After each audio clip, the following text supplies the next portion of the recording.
Saudara, Anda masih bersama saya Syematika dalam Kompas Aceh Sepekan. Pemerintah Aceh akan mengupayakan relokasi warga Kampung Lamkleng, Kecamatan Kutacot Gili Aceh Besar yang terdampak tanah bergerak ke lokasi lain yang lebih aman. Ada 18 kepala keluarga yang terdampak tanah bergerak ini yang akan direlokasi.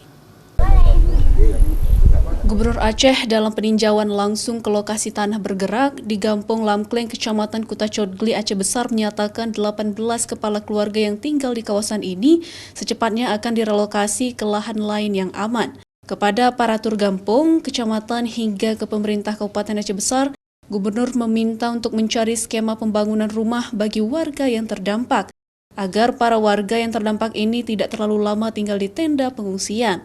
Skema pembiayaan pembangunan rumah para korban, Gubernur Aceh akan mengupayakan dana corporate social responsibility, baik dari badan usaha milik negara maupun badan usaha milik daerah. Bila menunggu dari APBA maupun APBN, akan menyita waktu yang lama. Saya minta kepada Pak Wabub untuk bermusyawarah bersama camat kecil dan tokoh masyarakat untuk mencari lahan baru, karena kalau menunggu APBA ini terlalu lama.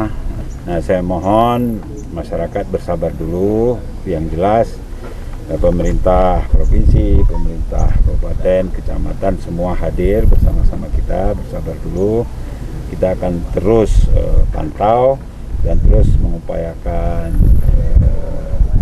penyelesaian atau solusi secepatnya. Sementara itu, Nova Iriansyah berharap fenomena alam ini hanyalah longsoran tanah biasa karena adanya intrusi air sungai dan bukanlah likuifaksi yang dapat menimbulkan efek yang lebih besar.